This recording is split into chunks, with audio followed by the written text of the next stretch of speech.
Please have a seat. All right.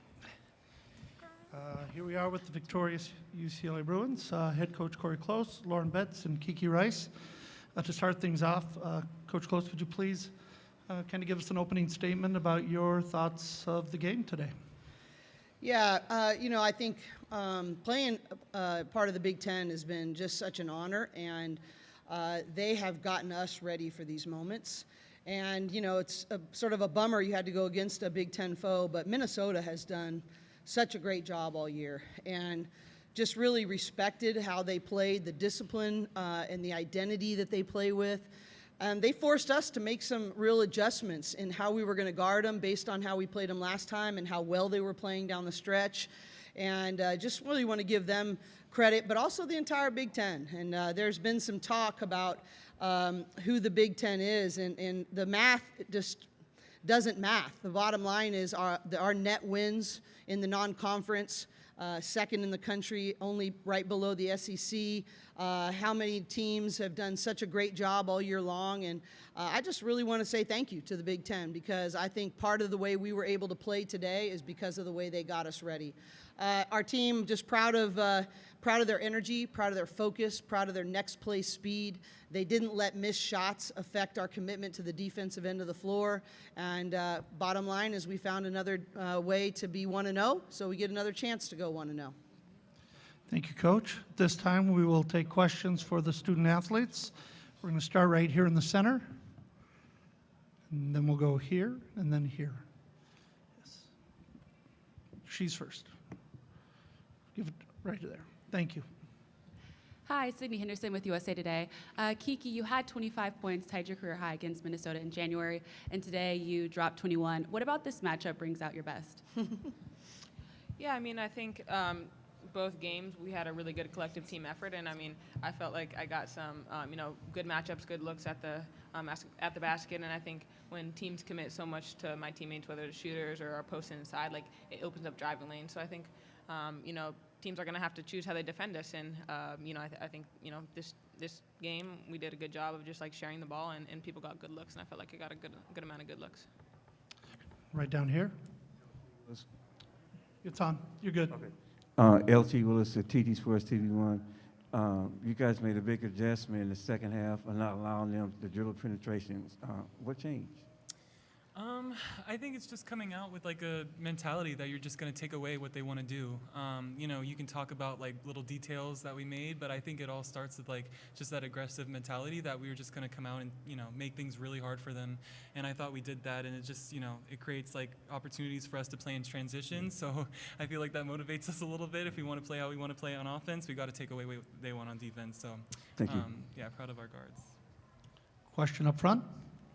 Kendra Andrews, ESPN. This question is for both of you, Kiki and Lauren, because I'd like your different points of views from your different positions. But you guys have just absolutely dominated the paint through these first three games, have scored over 50 points in the paint in all three rounds so far. Just obviously you have very talented bigs, but besides just your bigs, what makes you guys so good at scoring in the paint? Yeah, I think our versatility. We have a lot of different people who can score in a lot of different ways. And from a post standpoint, obviously our forwards, they draw a lot of attention. Lauren draws a lot of attention down there. That opens up driving lanes for us guards. You have a ton of shooters, so that spreads the floor out. That allows me and Charlize to get downhill. And then you have Ange and Gabs who come in there, and both Ange, she'll dominate in the paint. I think at the four, she's really a mismatch for a lot of teams that we've been playing. And then Gabs just slashes really well. So I think we have a lot of versatility that allows us to spread the floor and score in different ways. And teams, it's going to be tough to take away everything. So yeah, I think attacking the paint is definitely one of our strengths. And as for Yeah. oh, I'm sorry. And as for a follow-up about the paint, in that first half, you and Angela Dugalich combined for 20 points, 5 for 13 shooting from the field. What is it like, playing with her down low and trying to make that paint presence? Yeah, I feel like Ange is one of those players where, she just makes such a big difference off the bench, and it's really hard to guard her because she can play everywhere on the floor, and, she's really dominated inside this year, and I'm just really proud of her and how hard she's worked. But, yeah, if they're going to, focus on me and try to take me away, Ange usually has a mismatch in there, so we're just going to make sure to try to get her touches moving forward. And, yeah, she's just really dominant, really skilled, and I'm just really happy with her. Ben Bulch, California Post. Just kind of following up on that a little bit. I mean, to have a player off the bench, double-double, when, rotations tighten up in the NCAA tournament and 13 points, 10 rebounds, what does she bring to this team and, added dimension to elevate you? Yeah, I mean, Ange is a fantastic player. She has been for many years, and I think, her ability this year to just step into whatever role is asked of her, and her ability to do that consistently and at a high level, and we just trust her so much out there. So we know whenever she comes in the game, like, she's going to make an impact, whether that's scoring, knocking down threes, scoring the paint, getting rebounds. I thought she did a fantastic job of crashing the boards for us today, but she truly is like one of our X factors, and she changes the game and helps us out, because we know we can count on her every single time, and she's going to, make smart decisions. She's going to really help us out. So we appreciate just the way that she shows up for us and is really selfless in her role. Question next to him. Hi guys, Michelle Smith from 9 Sports. For both of you, you guys post game, you went to the huddle at center court, you put your hands up, and you moved on. It feels very all business right now. Like, this is not the spot. This is not the time yet to sort of let loose and celebrate. Did I read that right? Yeah, for sure. Yeah, I mean, it's March, and, this is a lot of our last year, so we're just really trying to focus on what's next and trying to just, we are approaching it very businesslike. I mean, I think we learned a lot last year of just, like, not being happy with what, how far we get. Like, we want it, to win the whole thing. That's ideal. So, that's, what we want this year. So I think just, celebrating, how hard we played this year or this game, and then, we got to focus on we got to focus on Next one. Yeah, job's not finished. Job's not finished. Question up front here in the center.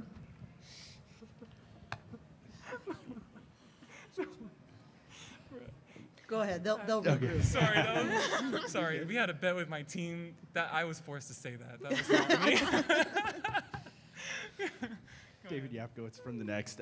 For Lauren, as the defensive anchor in the paint there, when you have teammates like, Gabriella and Gianna that are cutting off those drives, cutting off the dribble penetration, just, what does that do for the team, and how much easier does that kind of make your job? Yeah, I mean, I think, in the back of their head, like, they know that I'm going to be there to help them, but I'm just so proud of the way that, the guards have stepped up and just taking away drives. I mean, that's something that we really wanted to improve from the beginning of the season, and, like, the way they move their feet and how aggressive they've been lately has just been so amazing for me, and, I can just focus on my job, taking away their posts. But, yeah, just super proud of their guards and their physicality. They've been working really hard. This time we're going to take a question from the Zoom. Joe Piakowski, if you're listening and can unmute, you have the question. Please identify your media outlet first. Joe Piakowski, the Mighty Bruin. A question for Lauren and Kiki. Last weekend at home, you guys kind of struggled in the first half against Cal Baptist, and then struggled a little bit in the second half against Oklahoma State. Do you feel that today you guys played a full 40-minute game, or is that something you still need to work on? Yeah, I mean, I think all season our goal is to get better, to put 4 quarters together, to put 40 minutes together, and I think we're still continuing to get better in that. But I do think today we really focused on coming out, and, like, we weren't worried about whether shots were going in or not. We were just focused on dictating defensively and being aggressive, and I think that's a mentality that we'll need to have over these next few games in order to play our best basketball. It's not about whether shots go in; it's about how we're consistently playing on the defensive end, and we'll play off that. But I do think we did a better job of putting 4 quarters together today, and we'll continue to get better in that each game. Got a question here on the second row. Hi, Haley Sawyer, Orange County Register. Lauren, can you tell us a little bit more about that bet, what the stakes were, and was there anything else that you guys are doing right now to create a little bit of levity? No, like, I think our team is just very unserious, and they like to put me in these positions to make myself look stupid all the time. So this is just another opportunity for them. Yeah, and it worked. Looks different every day. Yeah.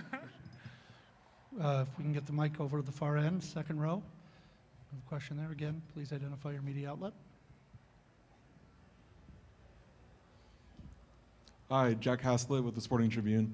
Lauren, it seemed like just the way that you were attacking the paint today and just some of the celebrations you had, that there was an extra level of of energy and edge in a way.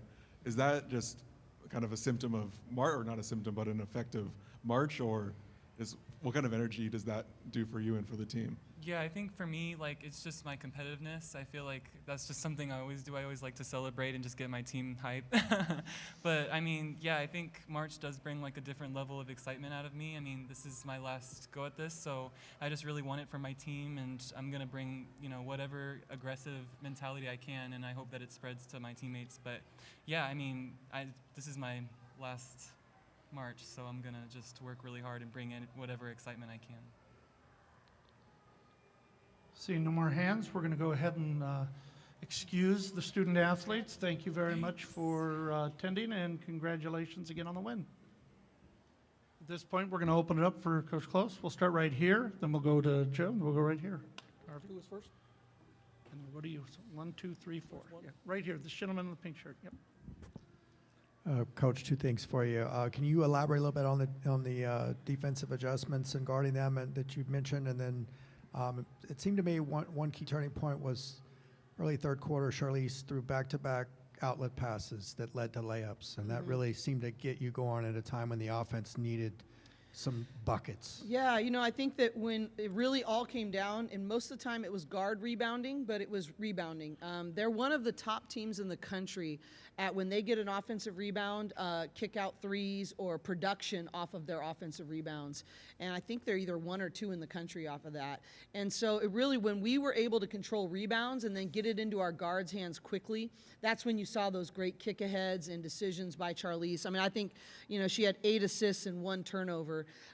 It's just great facilitation. I thought a lot of people made plays that weren't points, that were winning plays for us. You know, I thought Sienna Betts, you know, had 5 rebounds in, well, no, she had 8 rebounds in 8.5 minutes or 9 minutes. I thought Lena Bilic came in and gave us some really good minutes. And so I think, you know, Charlize's play, you know, I think some of her defensive plays and help in rotations were just excellent. I thought this might have been one of, you know, Gianna's best defensive games. And so I'm looking at all those little things. But I do think that when we're able to get defensive rebounders and get it into our great playmakers' hands on the perimeter, we either are able to get downhill drives or we're able to get it to a rim post. And, you know, it all starts with defense and rebounding. Question right up front. It's Brendan Potts, World Exposure Report. In the third quarter, you kind of created separation with your defense. You held Minnesota to 3 points with about 3.5 minutes left in the third quarter. What was the conversation on defense going into the second half? And did you feel like you tightened up more defensively, or did you kind of create an offensive rhythm to get that separation? We definitely tightened up defensively. That's what we talked about, is that, you know, to continue. One of the things I was most proud of today is we really did not shoot it well. And we didn't let missed shots, whether we had 9 missed layups in the first half. And then we didn't make many threes. We shot 25% from the three-point line. You know, that we didn't let that dictate our defensive intensity, the emotions of being frustrated on offense. And that's something we've been challenging them on. And so that was a huge growth area. But we said, hey, no matter what, when we leave this locker room, we got to start with a kill, which is 3 stops in a row, which we did. And, you know, just really making them play deep into the shot clock. I think those momentum changes of shot clock violations when you play all the way through, I think those are really momentum getters. It's almost like when you take a charge. I think those are a really big deal for us. But I think we started to feed off of us getting stops. And then when we got rewarded in transition a little bit more, that helped as well. But I'm way more pleased with how we adjusted defensively. I did not think it was one of our best offensive games, or maybe I should say we had 11 turnovers, but 5 of them were in that third quarter, late third quarter, where I just thought we got a little sloppy, left our feet. But overall, I thought, you know, we just took care of the things that were under our control, and I think we can play better. Harvey, did you? I apologize. Go ahead, Joe. Yeah. Hi, Coach. Joe Davidson, Sacramento Bee. Denise Curry was here, a great from yesteryear. Have you run into her? Have you talked to her? I asked her what she thought of the product, and she said she's just so tickled to see how great your team is. how far the game has come. She's a Yeah. local product from just across the road here. But Right, but she's a season ticket holder with us, and so we get to see her all the time. You know, when you have your two people that have had their jerseys retired, and Ann Myers-Drysdale and Denise Curry, that are season ticket holders and that are at every single game they can, I get text messages from them all the time. That just means the world to us. And I would even extend to all of our great alums have been so, there was a ton of them here today. And I just, we really do play for them. And we know that we stand on their shoulders and the trails that they blazed. And so I'm just really humbled and grateful to have our alumni support. And Denise Curry is one of the ones leading the way. Coach Close, back to those turnovers, 11 turnovers. Charlize Legger-Walker, she had 8 assists and only one turnover. Can you talk about, her ball handling skills in this game tonight? Well, and I thought I think I have confidence in all of our teams, our guards' ball handling skills. But I think Charlize specifically is one of the best processing point guards I've ever been around. Her ability to understand, how rotations are happening in the second line, what's the next play, and if she makes one mistake, boy, she's not making it a second time. And she just really processes the game intellectually at a really high level. And her and Kiki play so well together, and they complement each other. And I think having Charlize on our team has freed Kiki up in some ways, and vice versa. And so that's been really fun to see. But when we get in trouble is when we start to do too much off the bounce before we've had great passing and ball movement. And that's what happened. We tried to tack off the bounce too quickly, left our feet, and that got us in trouble. But I think for the most part, as a whole, our team was pretty good. I think we had 20 assists and 11 turnovers. I think day in and day out is pretty good. Outside of that little 2-minute period, I think that's a strength of our team. 2 more questions over here on the end. Hi, Coach. Jack Haslett with the Sporting Tribune. What did it mean to have Lena Bilic be the one that broke that 3-point drought, and at the end of the game to have kind of what the future is? Yeah, but I thought Crizzy too. I thought, Sienna. I thought they all came in and made great contributions. You can tell that her teammates, Lena's teammates, are really excited about her and for her. Just watch how they react. Same thing in the Oklahoma State game. She came in and had some really important plays, hit some big shots, had a great defensive play. That's what I like the most, is her aggression on defense has really grown. But, I've said from the beginning of the year, those 3 freshmen have a really hard job because they've got such incredible people ahead of them.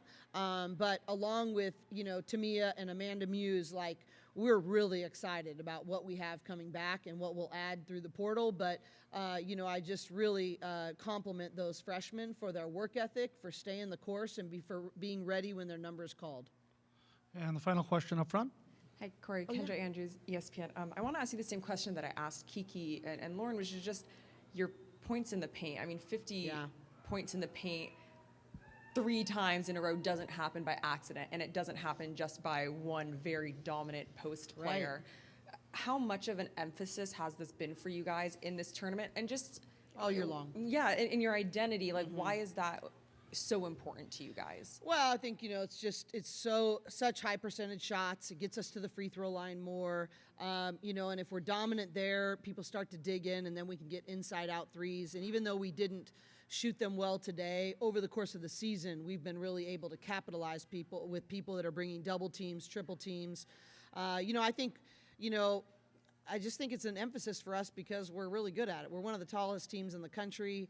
We wanted to play from the inside out all year long, and that includes posting our guards. That includes dominating the offensive glass. That includes obviously playing through Lauren. But today was a big emphasis to get our 4s touches because they were going to play a 4-guard lineup. And so when we brought Ange in especially, we really wanted to take advantage of that mismatch and at least get her touches and force rotations. And I thought we did a good job of that. But that's really been our emphasis all year long. And the better we do that, the more open threes we get as well. And, this is an uncharacteristic game in how we shot the 3. But, I was telling them actually after the Iowa game in the championship of the Big Ten, I just said, you guys, we have to be built for the days in which those threes don't fall.